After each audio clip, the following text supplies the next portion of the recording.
దేవుని నామానికి స్తుతి కలుగును గాక. దైవవాక్కు అనే కార్యక్రమాన్ని వీక్షిస్తున్న మీ అందరికీ నా హృదయపూర్వకమైన వందనాలు తెలియజేసుకుంటున్నాను. ఈరోజు దేవుడు మనతో మాట్లాడబోయే మాట ఏమిటంటే, గలతీయులకు రాసిన పత్రిక 5వ అధ్యాయం 22వ వచనం.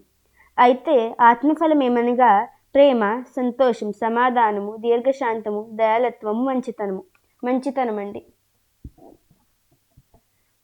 ఆత్మఫలాల్లో 6వ మాట మంచితనము. దేవుడు మనకి నేర్పించేది చాలా మంచితనం అండి. ఆయన మనతో ఎంతో మంచిగా ఉంటారు. మనం ఇతరులతో మంచిగా ఉండాలని ఆయన మనకు నేర్పిస్తూ ఉంటారు. మన తండ్రి మనకు నేర్పించేది మంచితనం. ఒక చెట్టులో మనము ఏదైనా ఏమి కావాలని అనుకుంటామండి. మనం ఒక సీడ్ ప్లాంట్ చేసి దాంట్లో నుంచి మనం ఏ ఫలం కావాలని కోరుకుంటాము?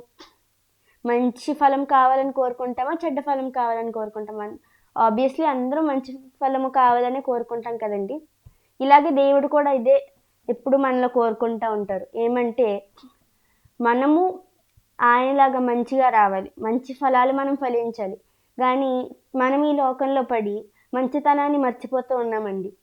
మనం యోసేపుని చూసినట్లయితే వాళ్ళ అన్నలు యోసేపుని ఎంతో కొట్టారు, ఎంతో బాధ పెట్టారు, వేరే దేశం వాళ్ళకి అమ్మేశారు. అయినా యోసేపు ఏం చేశారండి? దూషించలేదు, వాళ్ళ అన్నదమ్ముల్ని దూషించలేదు. మనం మాత్రం అక్కడే మొత్తం అంతా లైఫ్ అయిపోయింది అనుకుంటాం, అక్కడే మంచితనాన్ని వదిలేస్తాం. ఎప్పుడైతే యోసేపుని దేవుడు హెచ్చించాడో, ఒక రాజు ఉండే పొజిషన్లో కూర్చోబెట్టారు దేవుడు యోసేపుని. అప్పుడు వాళ్ళ అన్నలు వచ్చి ఒక సహాయం అడిగి కాళ్ళ మీద పడినప్పుడు మనం యోసేపు ఎంతలా తీసుకున్నారండి. మనమైతే ఏం చేస్తాం, మనుషులంగా మనమైతే ఏం చేస్తాం అంటే అక్కడే కొట్టిపిచ్చేస్తాం, అక్కడే చంపించేస్తాం కదండి. అంత పవర్ మన చేతిలో ఉందంటే మనం చాలా రివెంజ్ తీసుకుంటాము. కానీ యోసేపు అలా చేయలేదండి. యోసేపు చేర్చుకున్నాడు. మనము కూడా అదే మంచితనం మనలో కలిగి ఉండాలి. చిన్నపిల్లల్ని వెళ్ళిపోమంటున్నప్పుడు యేసయ్య మంచితనంతో తీసుకున్నారు కదండి.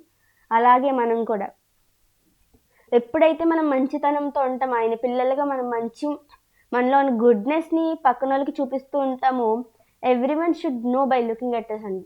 మనల్ని చూసిన వెంటనే ఈ అమ్మాయి లేదంటే ఈ అబ్బాయి దేవుని కుమారులుగా లేదంటే దేవుని పిల్లలుగా వీరు ప్రవర్తిస్తూ ఉన్నారు. చాలామంది అనుకుంటూ ఉంటారు, అది ఎలా జరుగుతుంది, చూసిన వెంటనే ఎలా చెప్పగలంటే అది మనలో ఉన్న మంచితనం అండి. లుక్స్ బట్టి మనము ఎలాగున్నా పర్లేదు, లుక్స్ బట్టి మనల్ని చూసి జడ్జ్ చేయలేము. కానీ మన హార్ట్లో ఎప్పుడైతే ఏం మాట్లాడతామో, మన ప్రవర్తన, అవసరంలో ఉన్న వాళ్ళకి సహాయం చేయడము, ఒక మంచితనంని మనం నుంచి మనం రిఫ్లెక్ట్ చేస్తున్నాము అంటే everyone should understand she is a child of God or he is a child of God. మనం ఈ రోజు నుంచి మనం ఎలా ఉండాలంటే, నేను యేసయ్య కుమారును అన్నట్టు మనం బిహేవ్ చేయాలండి. ఎంతమంది బిహేవ్ చేస్తూ ఉన్నారు? ప్రతి వారం చర్చ్కి వెళ్ళడం, వచ్చేయడం, వీలైతే రోజు ప్రార్థన చేయడం, ఒక అధ్యాయం చదవడం. కానీ మనలో ఉన్న మంచితనాన్ని లేదంటే మనకు మంచితనాన్ని మనం రిఫ్లెక్ట్ చేయట్లేదు కదండి. ఈ రోజు నుంచి మీరందరూ మీలో ఉన్న మంచితనాన్ని రిఫ్లెక్ట్ చేయాలి. యేసయ్య పిల్లలుగా మీరందరూ పేరు తెచ్చుకోవాలని ఈ చిన్న మాటలు ముగిస్తూ ఉన్నాను. ప్రార్థన చేసుకుందాం.